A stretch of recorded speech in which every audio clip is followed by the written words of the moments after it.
Dans l'Évangile selon Luc au chapitre 7, les versets 36 à 50, dans la version de la traduction œcuménique de la Bible, bien sûr. Un pharisien invita Jésus à manger avec lui. Il entra dans la maison du pharisien et se mit à table. Survint une femme de la ville qui était pécheresse. Elle avait appris qu'il était à table dans la maison du pharisien. Apportant un flacon de parfum en albâtre et se plaçant par derrière, tout en pleurs, aux pieds de Jésus, elle se mit à baigner ses pieds de larmes. Elle les essuyait avec ses cheveux, les couvrait de baisers et répandait sur eux le parfum.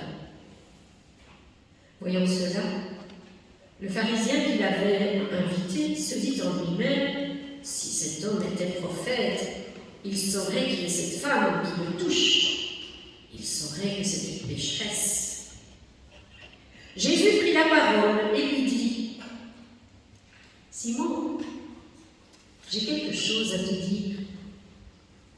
Parle, maître. Un créancier avait 2 débiteurs. L'un lui devait 500 pièces d'argent, l'autre 50. Comme il n'avait pas de quoi rembourser, il fit grâce de leur dette à tous les 2. Lequel des 2 l'aimera le plus? Simon répondit: je pense que c'est celui auquel il a fait la grâce de la plus grande dette. Jésus lui dit: tu as bien jugé. Et se tournant vers la femme, il dit à Simon: tu vois cette femme? Je suis entré dans ta maison, tu ne m'as pas versé d'eau sur les pieds, mais elle a baigné mes pieds de ses larmes et elle les a essuyés de ses cheveux. Tu ne m'as pas donné de baiser, mais elle, depuis qu'elle est entrée, elle n'a pas cessé de me couvrir les pieds de baisers. Tu n'as pas répandu d'huile odorante sur ma tête, mais elle a répandu du parfum sur mes pieds. Si je te déclare que ces péchés si nombreux ont été pardonnés, c'est parce qu'elle a montré beaucoup d'amour. Mais celui à qui on pardonne peu montre peu d'amour. Il dit à la femme: tes péchés ont été pardonnés. Les convives se mirent à dire en eux-mêmes: qui est cet homme qui va jusqu'à pardonner les péchés? Jésus dit à la femme: ta foi t'a sauvée, va en paix. Jusqu'ici pour ce moment, la lecture de l'Écriture sainte. Amen.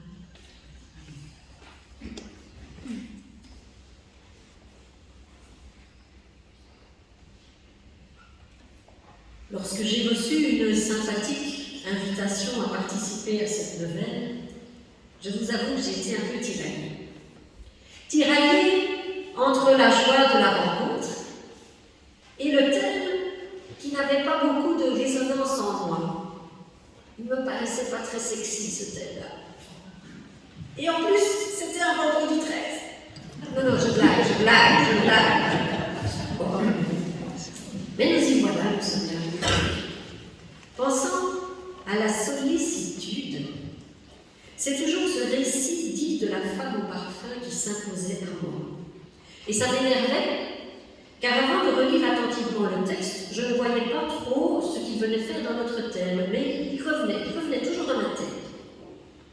Nous retenons de cet épisode qu'une femme, pécheresse, vient répandre du parfum sur les pieds de Jésus, avec un happy end à la fin, où l'on entend Jésus dire à la femme: ta foi t'a sauvée, va en paix.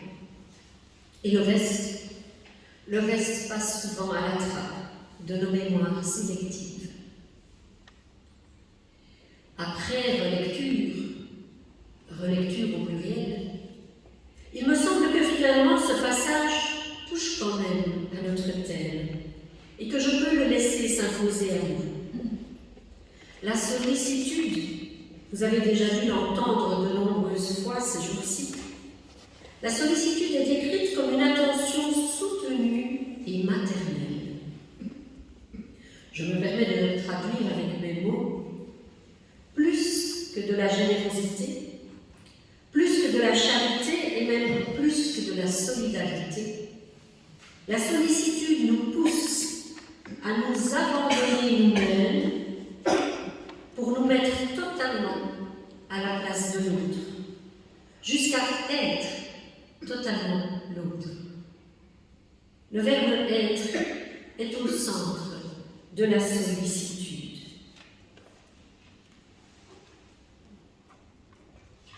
La femme qui habite notre lecture de ce matin est remplie de sollicitude pour Jésus.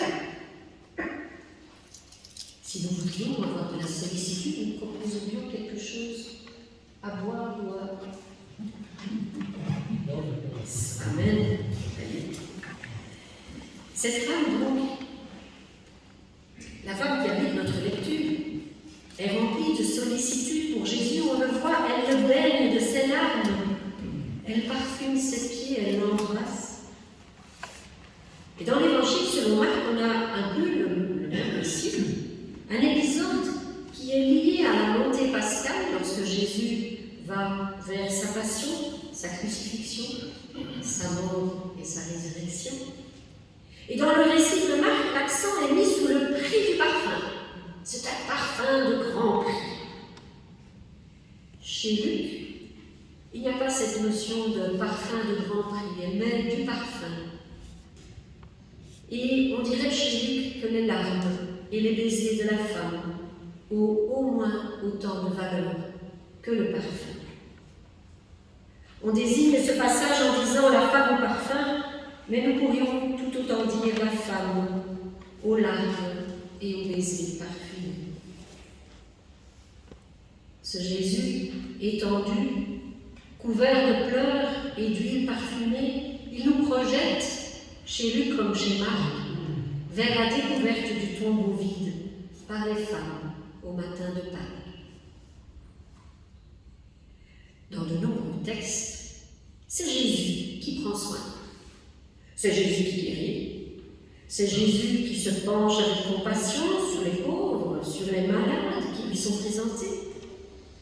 Mais ici, nous vivons une rencontre toute particulière où c'est une femme, pécheresse, nous dit-on, qui prend soin de Jésus. Elle n'a pas de nom, c'est une anonyme. Seul son geste compte. Elle est tout entière, femme et pécheresse. Regardez à travers ce geste qu'elle pose envers Jésus. Seul son geste compte. Elle n'entre pas, elle survient, nous dit le texte. Et elle ne devrait pas être là, cette femme. Elle n'a pas été invitée. Elle ne fait pas le service, elle ne s'est pas présentée à la porte.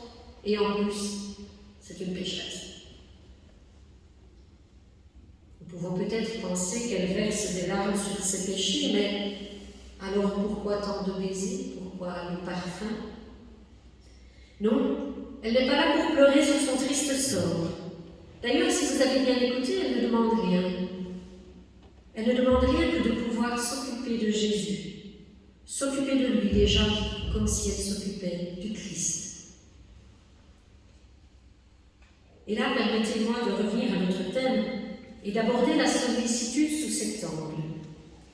La sollicitude est peut-être une remise en cause de notre relation aux soins. Elle ne demande rien à la femme, sinon que de pouvoir s'occuper de Jésus, s'occuper de lui, comme si elle s'occupait du Christ. Trop souvent, nous pensons que le pauvre, c'est l'autre. Alors nous mettons en place des relations d'aide à sens unique, des relations où le faire prend le pas sur l'être, parfois même des relations où l'avoir écrase l'être. On n'a pas de mauvaises intentions, c'est qu'il y a tant à faire, et si peu de temps pour être. La femme de l'Évangile est en situation de faiblesse. Pourtant, c'est elle qui prend soin. C'est elle qui porte une attention maternelle à Jésus. Dans sa sollicitude envers le Maître, c'est l'accomplissement des béatitudes qui advient. Heureux vous qui êtes pauvres, car le royaume de Dieu vous appartient. nous dit Jésus. Le pharisien qui a organisé le repas est troublé. Jésus le voit, et à son tour, il a de la sollicitude pour lui. Il se met à sa place, à tel point qu'il connaît ses pensées. Le pharisien qui l'avait invité se dit en lui-même: si cet homme était un prophète, il saurait que cette femme est une pécheresse. Simon, j'ai quelque chose à te dire, lui dit Jésus. Il ne le rabrouille pas. Il ne lui dit pas: tais-toi. Il prend soin du pharisien qui tout à coup a un nom, Simon. Et alors Jésus l'enseigne au moyen d'une courte parabole, où il est aussi question de sollicitude. Une parabole où, se mettant à la place de ces deux débiteurs, un créancier leur fait grâce de leur dette à tous les deux. Et Simon, le pharisien, accueille la sollicitude inattendue de Jésus. On pourrait dire qu'il se laisse littéralement solliciter.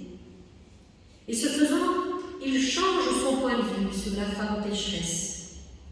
Il expérimente la sollicitude de Dieu qui s'exprime dans le pardon et dans l'amour, jusqu'à la croix, jusqu'au matin de Pâques. Oui, la sollicitude est une remise en cause, un changement de paradigme, un bouleversement, mais une remise en cause qui soigne, qui relève. En nous mettant totalement à la place de l'autre, nous sommes invités à revoir nos positions. En laissant l'autre se mettre totalement à notre place, nous l'invitons à revoir ses positions. On peut dire qu'elle n'est pas très à la mode pour le moment chez nous, la sollicitude. Sommes-nous encouragés à nous mettre à la place de l'autre, au sein de nos familles?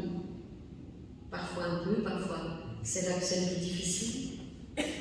Nous mettre à la place de l'autre à l'école, dans le système éducatif, dans notre profession, dans le quartier où nous vivons avec nos voisins. Bof, bof, on n'est pas très encouragés à nous mettre réellement à la place de l'autre. Sommes-nous encouragés à accueillir l'inattendu et à consacrer tout le temps nécessaire à transformer l'imprévu en une rencontre étroite et engageante? Bof. Nous sommes pressés par la montre, nous courons d'une plage horaire à l'autre. Sommes-nous encouragés tout simplement à nous engager? Sommes-nous délestés de la peur qui nous habite, du regard de l'autre, du regard des autres, comme le pharisien aurait pu l'être, du regard de ses convives, en ne chassant pas la femme pécheresse?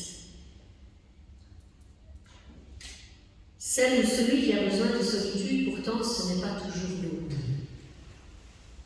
Alors oui, la sollicitude peut être une remise en cause. Celui ou celle qui a besoin de sollicitude n'est pas toujours l'autre. La sollicitude donnée et reçue nous change. Elle ne nous laisse pas indemnes. Elle n'est pas à sens unique.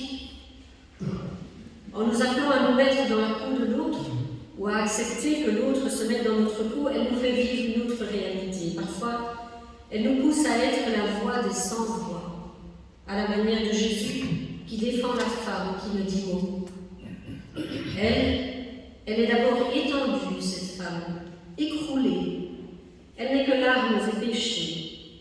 Mais dès que sa sollicitude est reconnue par Jésus, elle en reçoit autant en retour de la part du Rabbi de Nazareth. Ta foi t'a sauvé, va en paix. Frères et sœurs, que la sollicitude du Christ nous change et nous relève, qu'elle nous engage, qu'elle nous soigne et nous envoie, nous mettre nous aussi, totalement, pleinement, à être à la place de notre prochain. Amen.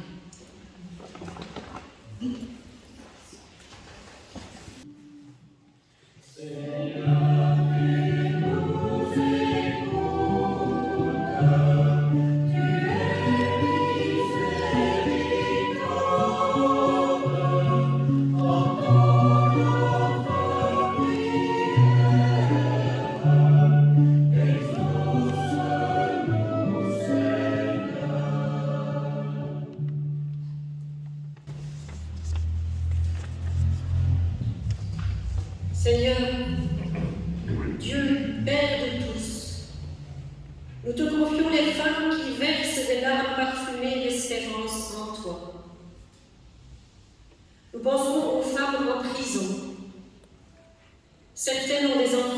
verront pas grandir. Nous pensons aux femmes qui vivent de la prostitution, souvent contre leur gré, si loin de leur rêve d'enfant, parfois loin de leur pays, de leur famille, sans protection. Nous pensons aux femmes jetées sur les routes de l'exil à cause de la guerre, de la famine, de la violence, celles qui aspirent tout simplement à une vie meilleure. Nous pensons aux femmes épuisées, littéralement vidées par les exigences d'un système où elles doivent donner toujours beaucoup et peu recevoir. Abonde en sollicitude pour toutes nos sœurs, nous t'en prions, Seigneur.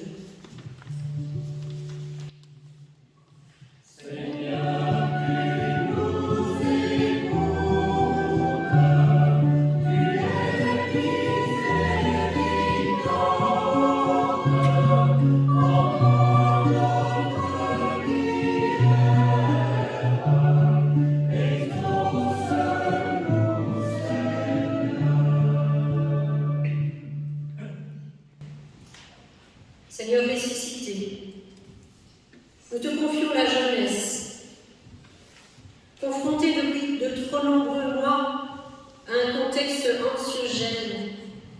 Les enfants, les adolescents et les jeunes adultes ont besoin de ta voix. Ils ont besoin de ta joie. Sois le guide et le soutien de toute cette énergie qui foisonne. Inspire chaque génération pour qu'elle soit à l'écoute de l'autre, qu'elle puisse se mettre à la place de l'autre. Accorde à la jeunesse du monde ton attention soutenue et maternelle. Nous t'en prions, Seigneur. Seigneur, Esprit de lumière, prends soin de ton Église universelle. Viens en parabole nous redire ta parole lorsque nous nous perdons dans nos certitudes figées, nos dogmes écrasants, nos craintes paralysantes. Unis-nous en Christ, dans la joie et la richesse de nos différences. Fais de nous des témoins pour notre temps, des témoins remplis de sollicitude donnée et reçue. Guide-nous afin d'apaiser tout ce qui ne serait pas l'expression de ta volonté. Quand Christ ressuscité, nos pensées, nos paroles et nos actes témoignent toujours de ton amour. Change-nous, Esprit de vérité, relève-nous, Esprit de sainteté. Nous t'en prions, Seigneur.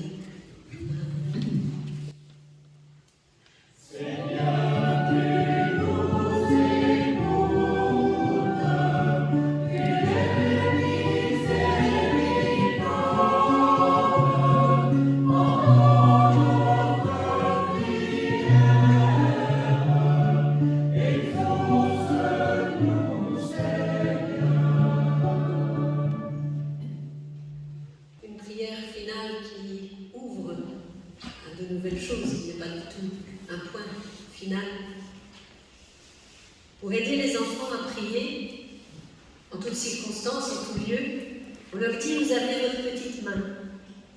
Chacun ici, on a au moins vu. Alors avec notre pouce, nous pouvons louer le Seigneur. C'est la toute première chose à faire quand on se réveille le matin. Et puis, la toute première chose à faire avant de s'endormir le soir. Louer le Seigneur pour sa grandeur, pour son amour, pour sa magnificence qui nous échappe, qui nous dépasse, mais dans laquelle nous sommes accueillis, chacun, chacune tel que nous sommes. Seigneur, je te loue. Ensuite, avec notre index, nous lui disons merci. Merci Seigneur pour cette journée ensoleillée, pour ceux qui apprécient le soleil. Merci pour cette soirée de neuvaine, merci pour toute cette neuvaine qui a encore quelques étapes à franchir. Merci pour cette soirée en particulier, pour cette Eucharistie partagée. Merci pour ta présence, Seigneur, tout au long de ces moments. Louange, merci. Le plus grand droit, le majeur, va nous servir à prier pour les autres. Oh, il y a tant de sujets de prière pour les autres. Louange. Merci. Seigneur, je te prie pour les autres. Et puis on a encore un doigt, un tout petit doigt un peu discret qui ne fait pas toujours grand-chose dans notre main, on a l'impression qu'il suit les autres. C'est celui du pardon. Pardon, Seigneur. Je te demande humblement pardon. Louange. Merci. Pour les autres. Pardon. Et le petit rikiki là, c'est pour moi. Seigneur, je te prie, pour moi-même, pour les épreuves du jour, pour les épreuves de demain, pour les joies du jour, pour les joies de demain. Je te prie pour mes projets. Je te prie tout simplement pour moi, pour ce dont j'ai grandement besoin et ce que tu mets dans ta bénédiction devant moi. Louange. Merci. Pour les autres, pardon. Et pour moi.